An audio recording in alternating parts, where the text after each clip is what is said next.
Hello everyone, engineer Pranshu दाईको च्यानलमा तिमीहरूको स्वागत छ। र आज हामी बेसिक्स अफ डिफरेन्सिएसन हेर्छौं। डिफरेन्सिएसन भनेको डिफरेन्सिएसनको अर्को नाम हामी यसलाई केले पनि चिन्छौं भने डेरिभेटिभ। ठीक छ, डेरिभेटिभ। हामीले यो साइन 11 मा आउने बित्तिकै हेरेका थियौं म्याथमा, डी बाई डीएक्स। र यसमा धेरै जनालाई कन्फ्युजन हुन्छ र यो बेसिक्स नआएको कारणले नै 12 को म्याथमा धेरैलाई प्रब्लम हुन्छ। सो हामी बेसिक्स बुझ्छौं के हो डिफरेन्सिएसन भनेको। डिफरेन्सिएसनको लिटरल मिनिङ भनेको नि केही पनि कुराको रेट अफ चेन्ज हो क्या। रेट अफ चेन्ज, केही पनि कुरा कति छिटो चेन्ज भइरहेछ अथवा कति टाइमको रेस्पेक्टमा कति चेन्ज भइरहेछ, त्यही हो त्यसको डिफरेन्सिएसन। अब सपोज एउटा केटा छ राम। ठीक छ, राम अहिले 5 वर्षको छ। राम अहिले 5 वर्षको छ र 10 वर्षपछि 10 इयर्स लेटर 10 वर्षपछि राम कति वर्षको हुन्छ? राम 15 वर्षको हुन्छ कि हुँदैन? 15 years.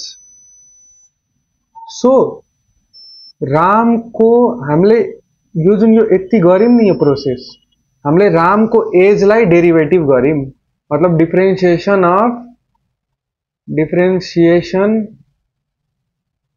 Of age of Ram.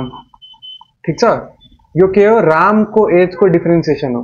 अझै सिम्पल, मतलब अझै हाम्रो सब्जेक्टमा युज भइराख्ने एक्जाम्पलबाट बुझौं। एउटा मान्छे छ पोइन्ट ए मा। ठीक छ, अनि त्यसलाई पुग्नु छ पोइन्ट बी मा। अब त्यसलाई ए देखि बी पुग्न कति टाइम लाग्यो? 10 सेकेन्ड लाग्यो। अनि ए देखि बी को डिस्टेन्स कति थियो? 20 मिटर थियो।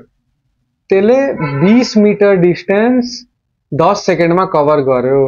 मतलब यसको भेलोसिटीको फर्मुला के हो? डिस्टेन्स बाई टाइम टेकन हो कि हैन? त अनि के हुन्छ? 20 बाई 10 मतलब 2 मिटर पर सेकेन्ड। यो 2 मिटर पर सेकेन्ड के हो भने डिस्टेन्स को डेरिभेटिभ हो। Rate of change of distance हो। Rate of change of distance velocity को अर्को डेफिनेसन, मतलब डेरिभेटिभ अफ डिस्टेन्स। भेलोसिटी के हो? Derivative of distance. मतलब केही पनि कुराको चेन्ज नै डेरिभेटिभ हो, केही पनि कुराको चेन्ज नै डिफरेन्सिएसन हो। ठीक छ, डेरिभेटिभ डिफरेन्सिएसन नेचरमा प्रत्येक पल भइरहेको छ। ठीक छ, so that's the very basic. हामी पढ्दाखेरि नि स्पेशली म्याथमेटिक्स हाउ मात्रै बुझ्छौं क्या। हाउ, क्वेसन कसरी सल्भ गर्ने, तर वाइ, किन गरिरहेको यो डी बाई डीएक्स त गरि त रहेछौं, तर किन? त्यतिकै केही मिनिङ त हुनु पर्यो नि त यसको। यही हो मिनिङ। यो मिनिङ बुझ्नु चाहिँ एकदम जरुरी छ। यो यति बुझेपछि चाहिँ त्यो तपाईको बुकको कुराहरू आउँछ, chain rule, product rule, quotient rule, त्योहरू चाहिँ पछि बुझ्ने। सुरुमा लिटरल मिनिङ अफ डेरिभेटिभ के हो? Rate of change. केही पनि कुरा यदि टाइमको रेस्पेक्टमा चेन्ज भइरहेछ भने त्यसको डेरिभेटिभ भइरहेछ। डिस्टेन्सको डेरिभेटिभ भेलोसिटी, मतलब d by dx of distance.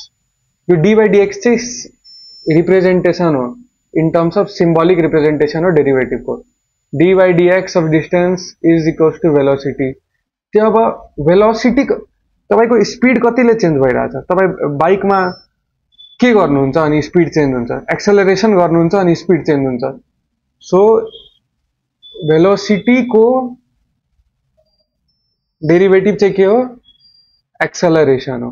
ठीक छ, त्यस्तै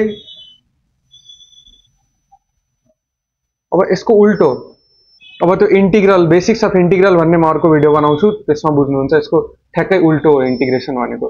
बेसिक्स अफ डेरिभेटिभ चाहिँ यति हो, केही पनि कुराको चेन्ज। सो थ्याङ्क यू, आजको भिडियोमा यति। I hope you guys have understood.